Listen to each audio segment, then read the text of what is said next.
이 세상에는 진화론을 믿는 사람과 이 창조론을 믿는 두 부류의 사람들이 존재한다라고 이렇게 글을 쓴 적이 있습니다. 진화론을 믿느냐 우리가 창조론을 믿느냐는 하나님을 인정하느냐 하나님을 인정하지 않느냐의 이 문제입니다. 그리고 그 결과는 엄청나게 달라지죠. 지금도 창조인가 진화인가를 놓고 많은 학자들이 이 경론을 벌이고 있습니다. 그래서 서로의 자기의 주장이 옳다라는 것이죠. 그런데 동물로부터 인간이 진화했다는 진화론이 옳다라고 위해서 흔하게 사용하는 논리 중에 하나는 인간과 침팬지가 유전적으로 약 98% 동일하다라는 이 주장입니다. 흔히 유전학적으로 98%가 동일하니 사람이 우랑우탄이나 침팬지 같은 유인원에서 진화한 것이 맞다라고 이야기하는 것이죠. 많은 사람들은 그러면 과학자들이 이야기했으니 이 사실이 증명된 거라고 생각하지만 사실은 이거는 증명된 것이 아니라 진화론자들이 만들어낸 하나의 가설에 불과합니다. 유전학자들이 이 주장을 확인하기 위해 여러 가지 시험을 해봤는데 여러 해 전에 이것을 연구한 학자들이 침팬지 크로모좀이라는 염색체 지도를 완성했는데 이 염색체 지도에 의하면 인간과 침팬지 간의 유전적 유사성이 전혀 없다라는 것을 알 수 있다고 했습니다. 연구자들은 이 침팬지 유전자 지도를 인간의 유전자 지도와 비교해 봤는데 자세히 검토한 결과 두 유전자 사이에는 약 6만 8천 개의 차이점을 발견했다라고 이렇게 이야기를 합니다. 이것들의 83%가 서로 다르다라는 것입니다. 만약에 그렇다면 이러한 패턴이 인간의 침팬지 전체 유전자에서 나타난다면 수천만 개의 차이점을 발견할 수 있다라고 이렇게 이야기를 합니다. 다시 말해 인간과 침팬지가 98% 동일한 것이 아니라 이 결과를 보면 83%가 서로 다르다는 것이 증명이 된 셈입니다. 그래서 사람과 침팬지는 같을 수가 없죠. 상식적으로 생각해 봐도 어떻게 침팬지가 진화해서 이 사람이 됐겠습니까? 만약에 사람이 됐다면 아직 사람이 조금 덜 된 사람도 있어야 되고 사실적으로 이 진화론은 중간 연결고리가 없습니다.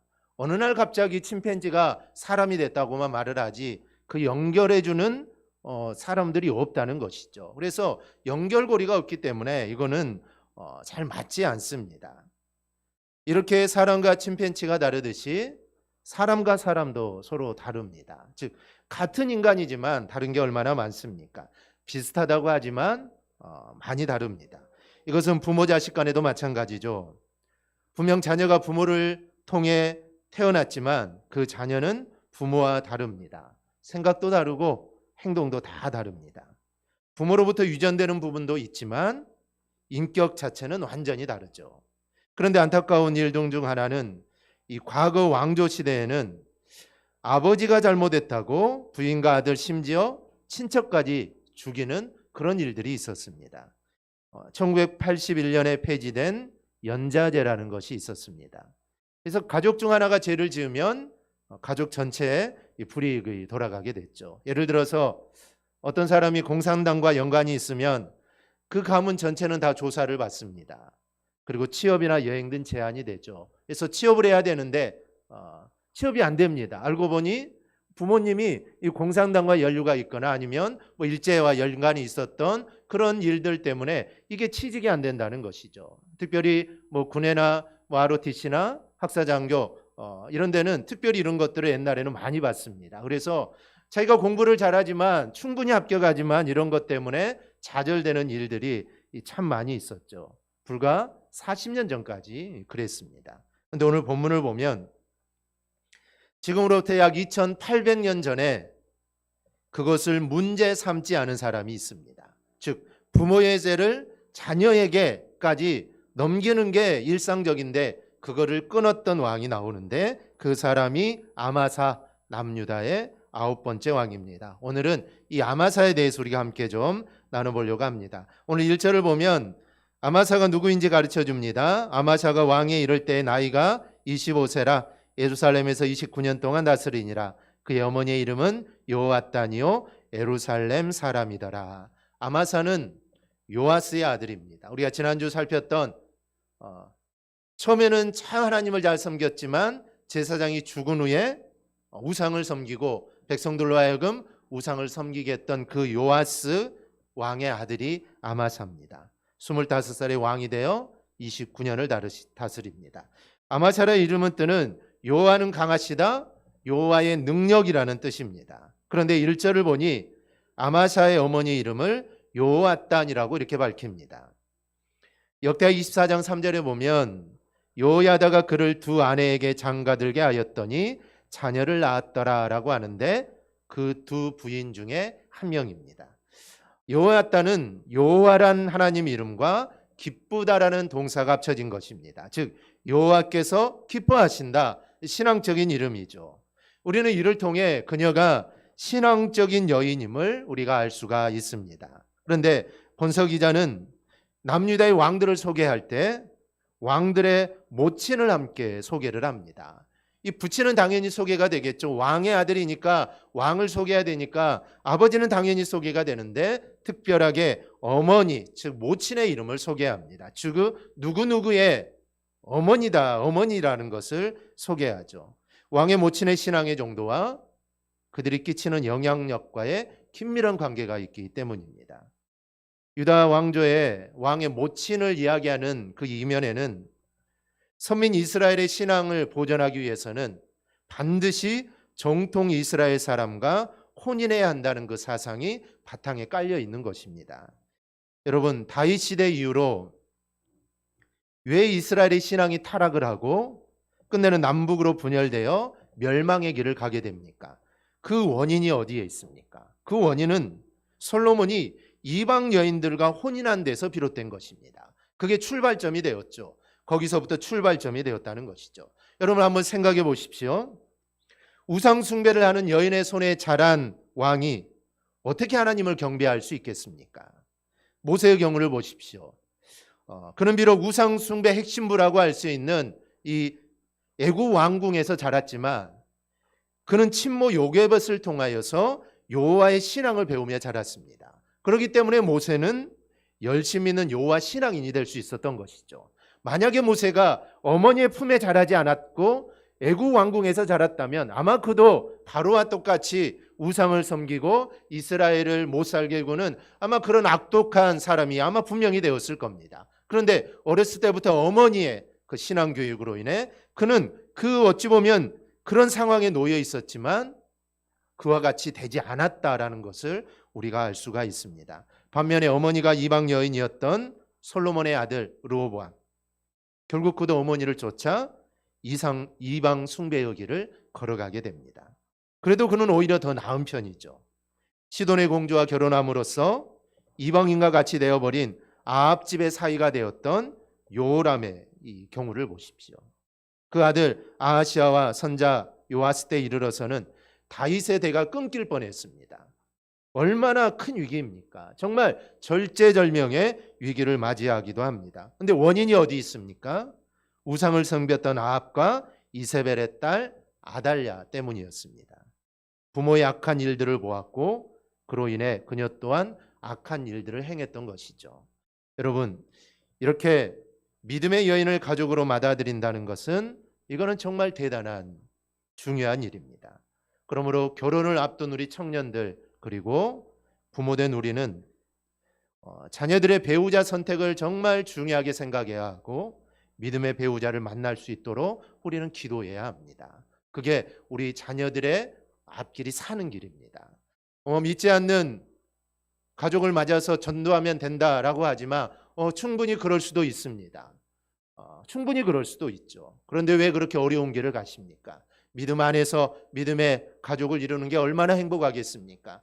전도할 수도 있지만 이게 쉬운 일이 아닙니다. 믿지 않는 남편, 믿지 않는 아내 전도하는 거 이게 얼마나 어려운 일입니까? 쉽지 않습니다. 다른 모르는 사람을 전도하는 것보다 이거는 정말 100배 더 어려운 일입니다. 그래서 우리의 자녀들이 결혼을 할 때 정말 믿음의 가정을 처음부터 이루어서 하나님의 복을 받는 가정이 되게 해달라고 우리는 기도해야 되고 또 우리 청년들은 내가 믿음의 가정을 꾸려야겠다라는 생각을 가지고 그렇게 준비하고 또 기도해야 할 것입니다. 그러면 아마샤에 대한 성경의 평가는 어떨까요? 2절을 보면 아마사가 여호와께 보시기에 정직하게 행하기는 하였으나 온전한 마음으로 행하지 아니하였더라. 참 애매한 말이죠. 정직하게는 행했는데 온전한 마음으로 하지 않았다. 이게 잘한 것인지 못한 것인지 약간 애매합니다. 그 이유는 아마사가 그런 애매한 삶을 살았다는 것이죠. 온전히 행하지 않았다. 즉 전심전력하지 않았다라는 이런 태도가 그 안에 들어가 있는 것입니다. 이게 바로 아마샤를 실패로 몰아가게 됩니다. 이것은 우리 신앙생활도 마찬가지입니다. 사람들이 마음이 빠진 채 하나님 앞에 설 때가 많습니다. 마음이 빠진 채 기도하고 마음이 빠진 채 예배드리고 마음이 빠진 채 봉사를 합니다. 이런 모습으로 신앙생활하는 그 모습을 우리 하나님은 어떻게 생각하실까요?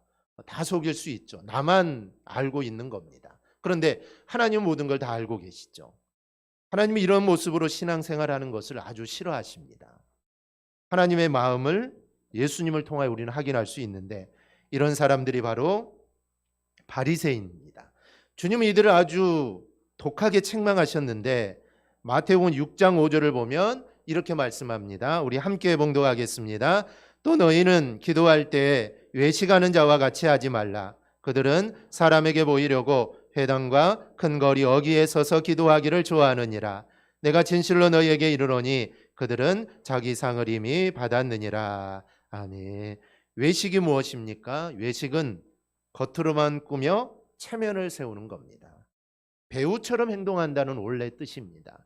배우들은 그 대본에 맞게끔 연기를 하는 것이죠. 연기를 하는 것이죠. 그래서 외식한다는 것은 배우처럼 행동한다는 겁니다. 실제는 그렇지 않지만 겉으로는 그렇게 행동한다는 것이죠. 즉 바리새인들은 정말 기도하기를 좋아했습니다. 금식도 자주 했고 시장에 나가서 기도하기를 참 좋아했는데 그들은 모두 다 외식으로 기도했다는 것이죠.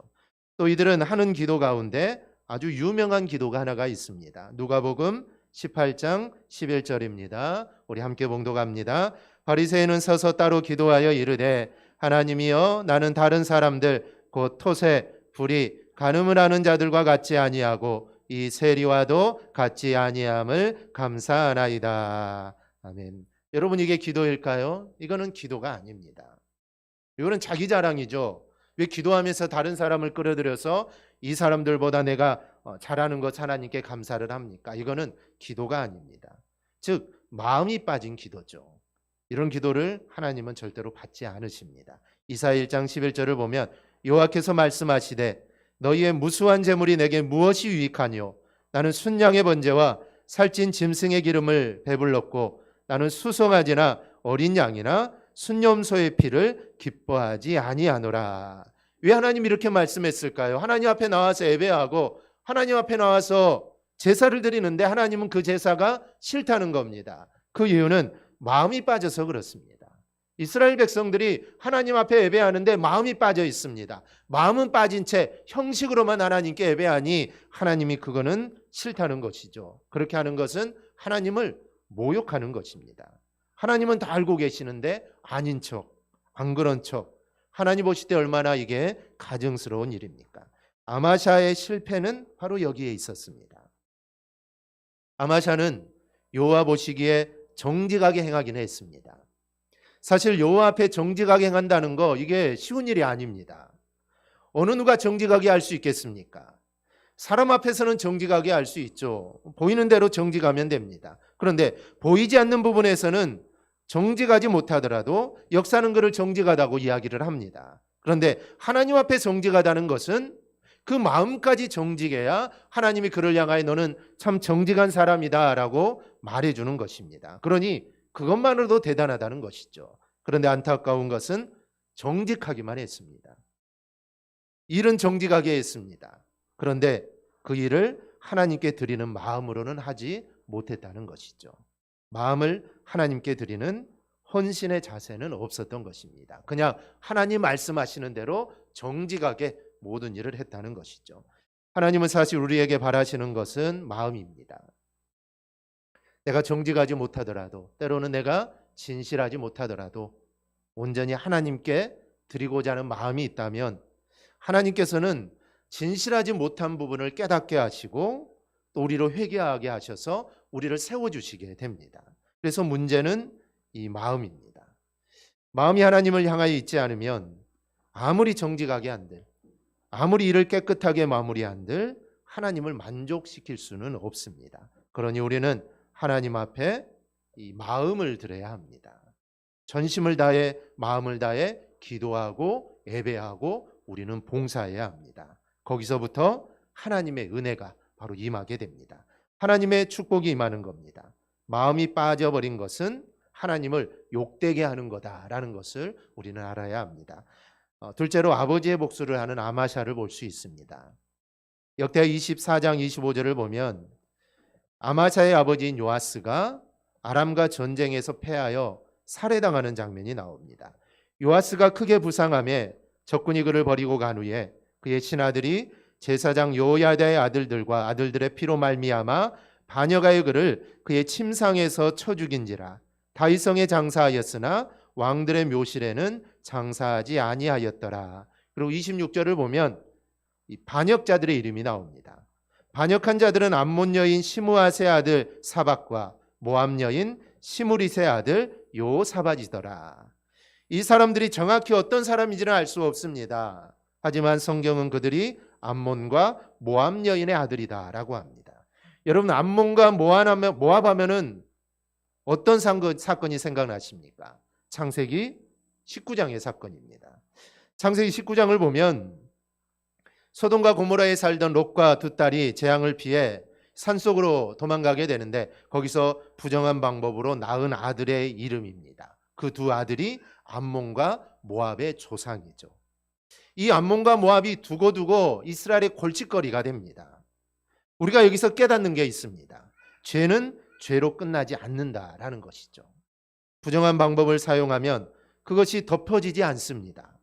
죄와 부정한 방법들은 두고두고 골칫거리가 되어서 내 자신을 괴롭힙니다. 그만큼 이 죄가 무섭다라는 것이죠. 그러니 우리는 불법이나 편법이 눈에 보여도 그러한 일들을 우리는 절대로 행해서는 안 됩니다. 그때 행한다면 그 일들이 잘 넘어가고 잘 마무리된 것 같지만 아닙니다. 나중에는 거기에 싹이 나서 문제가 더 커지게 된다라는 것이죠. 그러니 불법으로 해결할 수 있는 길이 보여도 아예 그 방법을 멀리해야 합니다. 왜냐하면 그것은 죄를 짓는 길이기 때문입니다. 아마샤는 나라가 안정이 되자 자기 아버지를 죽인 자들에게 복수를 하려고 합니다. 당연히 복수해야 되겠죠. 아버지를 죽이고 왕을 죽였으니 이 복수하는 것은 당연합니다. 그런데 원칙이 있습니다. 바로 죄를 지은 사람만 죽이는 겁니다. 서두에서 말씀드렸지만 우리나라 왕조 시대에 반역을 하면 삼족을 멸했습니다. 이 삼족은 반역한 당사자의 직계와 8촌 이내의 친척, 그리고 당사자 아내의 8촌 이내의 친척을 말합니다. 이 8촌까지 가면은 다 죽는 것이죠. 그래서 멸문지화라고 하는 것입니다. 이 반역은 그 가문 자체가 8촌까지 가문이 다 없어지는 것입니다. 그래서 반역은 그렇게 무섭다라는 것이죠. 그런데 아마샤가 자기 아버지를 죽인 반역죄를 저지른 사람들을 처리할 때 하나의 원리가 있었습니다. 바로 하나님의 말씀입니다. 3, 4절을 다시 보면 아마샤는 세력 기반을 든든하게 굳힌 다음에 자기 아버지를 살해한 신하들을 처형합니다. 그런데 아마샤가 그들의 자녀는 죽이지 않았습니다. 이거는 모세의 율법책에 기록된 대로입니다. 신명기 24장 16절입니다. 아버지는 그 자식들로 말미암아 죽임을 당하지 않을 것이요 자식들은 그 아버지로 말미암아 죽임을 당하지 않을 것이니 각 사람은 자기 죄로 말미암아 죽임을 당할 것이니라. 오직 각 사람은 자기 죄로 말미암아 죽어야 한다라는 것입니다. 옛날에 이런 책이 있었습니다. 각에 흐르는 저주를 끊어라. 이런 책이 한참 유행을 했었죠. 하지만 성경과는 맞지 않는 이야기입니다. 각의 저주는 계속 흐르는 게 아닙니다. 우리 하나님은 그런 분이 절대 아니라는 것이죠. 그래서 죄는 내 죄로 말미암아 죽고 구원도 내가 예수를 믿어야 구원받는 것입니다. 아마샤는 자신의 아버지를 죽인 사람들을 죽일 때 이 말씀에 따라 자녀는 죽이지 않았습니다. 이것은 아마샤가 하나님 말씀을 잘 지켰다는 것을 우리가 알 수가 있습니다. 많은 사람들이 성경에 분명하게 가르침이 있는데도 불구하고 온갖 이유와 핑계를 대고 자신의 행동을 합리화하고 그 가르침을 따르지 않을 때가 있습니다. 믿는 자들도 그렇습니다. 하나님 말씀이 분명한데 애매한 것도 아니고 분명하게 있는데 그 말씀을 여러 가지 이유를 댑니다. 자기 욕심이 앞서고 감정이 앞서고 이기심이 앞서서 그 말씀에 순종하지 못한다는 것이죠. 우리는 이것을 특별히 경계해야 합니다. 사람들은 모두 다 자기애가 있습니다. 다 자기를 사랑하죠. 자기를 사랑합니다. 그런데 문제는 이것이 죄와 연결되기 때문에 이 문제입니다. 내 자신을 소중히 여기고 나를 사랑하는 것은 어찌 보면 이거는 문제가 되는 게 아닙니다. 내 몸을 소중히 여기는 거 당연하죠. 또 내 몸 하나님의 성령이 거하시는 전이 아닙니까? 그래서 내 몸을 소중하게 하는 거 이거 당연한 겁니다. 그런데 그것 때문에 죄를 짓게 되는 경우가 있다는 것이죠. 또 자신을 너무 사랑해서 또 하나님을 멀리하는 경우가 있게 됩니다. 아마샤도 자기 아버지를 사랑하고 자기를 사랑하는 사람이어서 복수를 한 겁니다. 아버지를 사랑하지 않았다면 복수하지 않았겠죠. 사랑한 겁니다. 그리고 자기도 사랑한 거죠. 이들을 놔두면 이들이 나중에 또 자기도 죽일 수 있으니 자기를 사랑해서 이와 같은 일을 한 거죠. 그런데 그는 말씀에 따라 했다는 겁니다. 감정 이런 걸 구분해서 그 일을 행한 것이죠. 이 북미에서 유적을 탐사하던 탐사단이 한 오지에서 광부들이 거주하던 오두막집을 찾아갔습니다. 그런데 그 집안에는 2개의 해골과 많은 금이 있었습니다. 생각을 하죠. 왜 두 광부는 많은 금을 모아놓고 왜 죽었을까? 금을 가지고 갔으면 됐을 텐데 왜 금은 모아놓고 거기에서 죽었을까? 많은 사람이 생각하는데 한 단원이 이렇게 해석을 했습니다. 이들은 금을 계속 캐는 욕심 때문에 북쪽은 일찍 겨울이 온다는 사실을 아마 잊고 있었을 겁니다. 이들은 적장량의 금을 갖고 빨리 이곳을 떠나야만 했습니다. 엄청난 눈보라를 맞았을 땐 이미 식량도 다 바닥나 있었을 겁니다. 물론 금은 아무런 도움도 줄 수 없었겠죠. 욕심의 끝은 멸망이다라는 것입니다. 그러니 우리는 지나친 욕심을 절제하지 않으면 안 됩니다. 이 성령의 9가지 열매 중에도 절제라는 열매가 있습니다. 절제가 있어야 한다는 것이죠. 아무리 하고 싶은 일이지만 불의한 것이라면 단호하게 그걸 절제할 줄 알아야 합니다. 그런 마음들이 우리 안에 있어야 합니다. 그게 바로 신앙생활입니다. 내가 정말 하고 싶지만 정말 이루고 싶지만 정말 해야 하지만 하나님 말씀에 아니다라고 하면은 그것을 절제할 수 있는 마음 그게 있어야 합니다. 우리는 아마샤에게서 이 부족한 점을 보면서 나에게도 그런 모습이 있지 않는가 우리가 돌아보고 우리가 마음을 다하여 하나님을 사랑하는 우리 성도들이 될 수 있기를 바랍니다. 그리고 아마샤의 장점을 보면서 우리가 정직하게 행하는 또 믿음의 사람들이 될 수 있기를 바랍니다. 그리하여 하나님의 기쁨이 되는 우리 성도들이 되기를 주님의 이름으로 축원합니다. 아멘. 기도하겠습니다.